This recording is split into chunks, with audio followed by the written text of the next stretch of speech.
আসসালামু আলাইকুম এভরিওয়ান, কেমন আছেন সবাই? আশা করি সবাই অনেক ভালো আছেন। আজ আমি আবারও নতুন আরেকটি ভিডিও নিয়ে চলে আসলাম আপনাদের সামনে।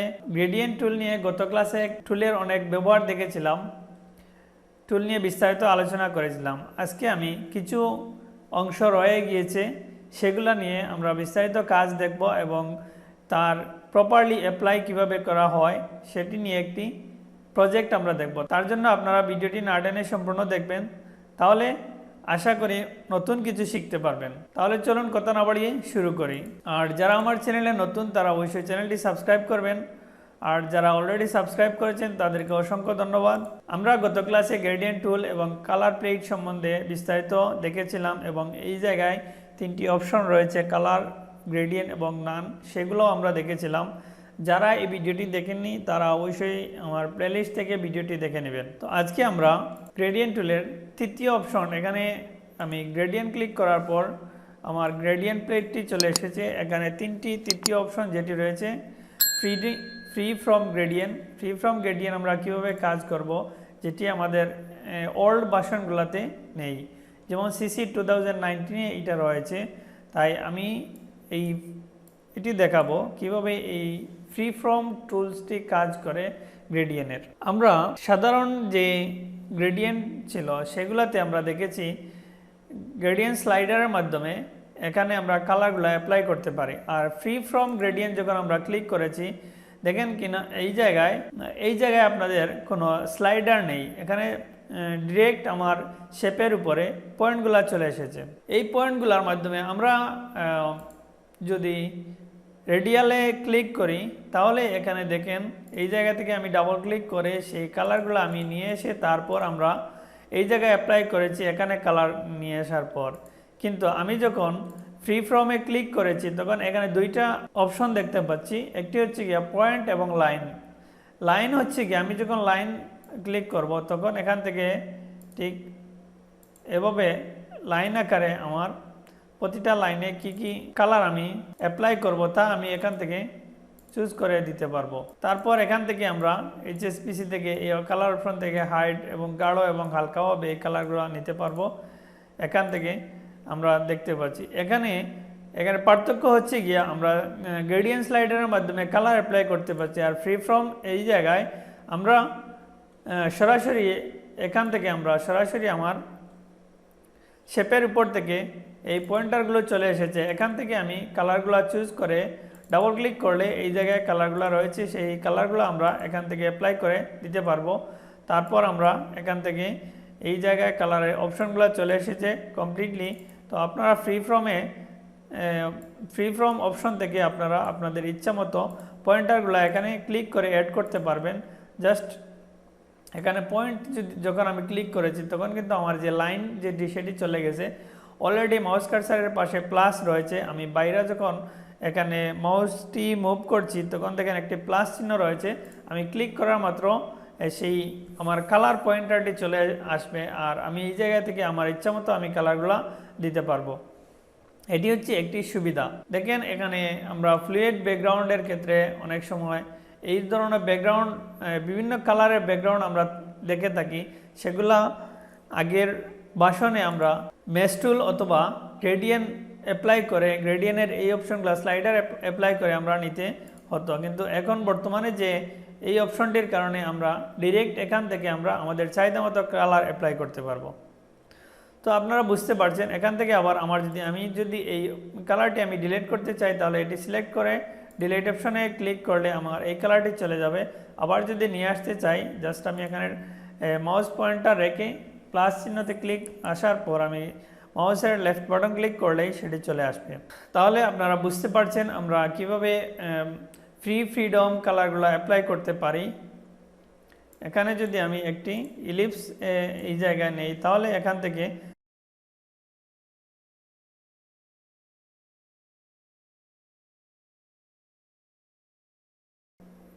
যখন ক্লিক করলাম তখন কিন্তু আমার এই জায়গা থেকে আমি বিভিন্ন কালার অ্যাপ্লাই করতে পারি।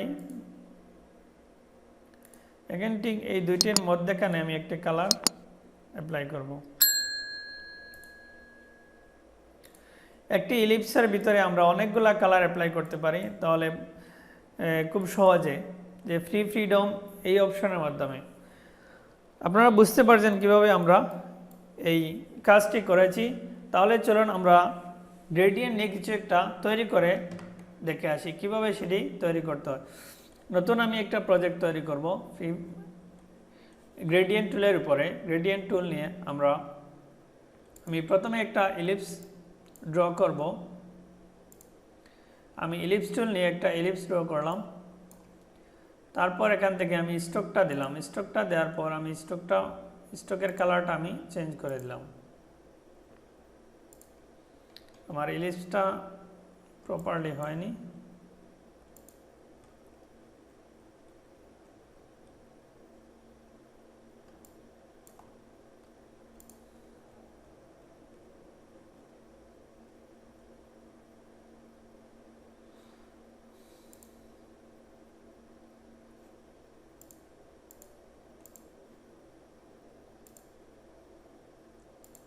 আমরা এখান থেকে এই অপশনটি চুজ করলাম। তারপর এই জায়গা থেকে আমি এই গ্রেডিয়েন্টটা নিয়ে নিলাম। যেহেতু আমার ডিফল্ট অবস্থায় এই গ্রেডিয়েন্টটি রয়েছে, আমি চাইলে অন্য কালার ডিফারেন্ট গ্রেডিয়েন্ট আমি তৈরি করে নিতে পারি। জাস্ট আমি রেডি ছিল তাই নিয়ে নিলাম, যেহেতু ভিডিওটি অতি লং না হয় তাই।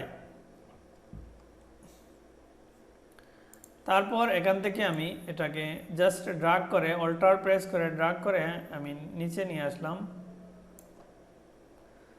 নিচে নিয়ে আসার পর আমি এটা শিফট প্রেস করে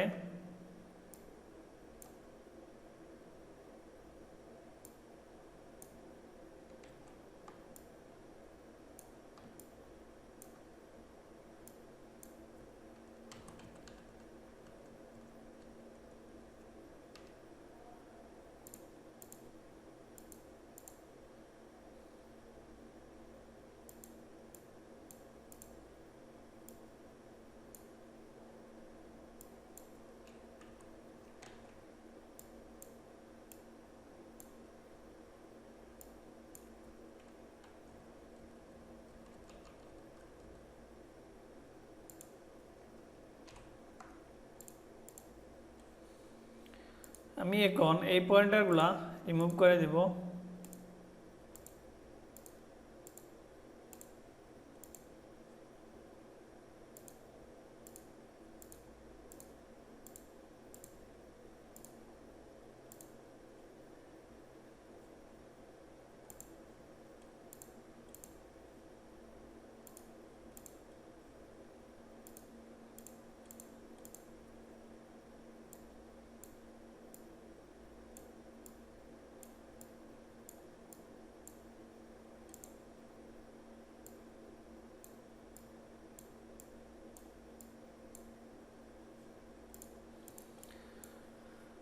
তো আমরা এই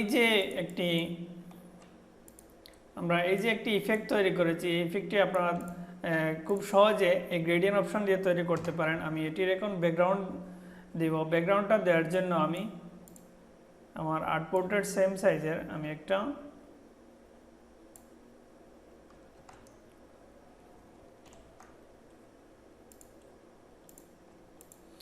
এটি গ্রুপ করে দিলাম। তারপর সেটা লক করে দিলাম। এখন আমি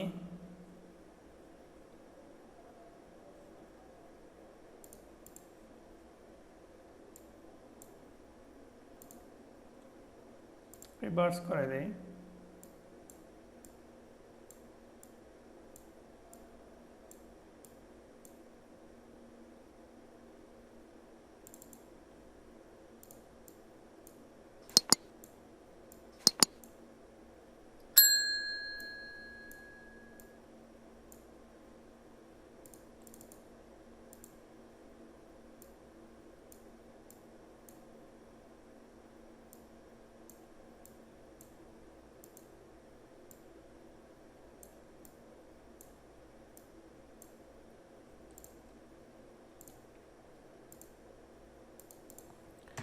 দেখতে পাচ্ছেন খুব সুন্দর একটা ব্যাকগ্রাউন্ড সহ ইফেক্ট আমরা তৈরি করতে পেরেছি। এখন আমি এখানে একটি সামান্য টাইপ করে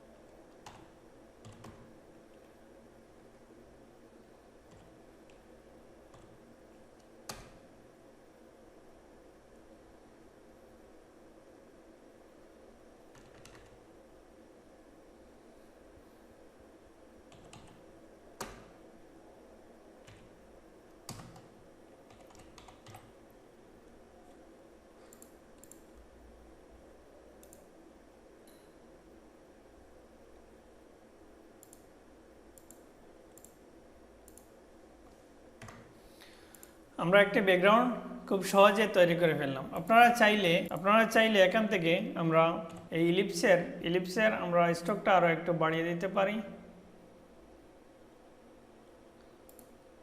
হ্যাঁ, তাহলে খুব সুন্দরভাবে সেটি মিশে যাবে।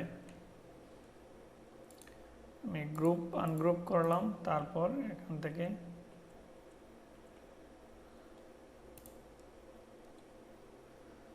আশা করি বুঝতে পারছেন এই প্রজেক্টটি আমি কিভাবে তৈরি করেছি।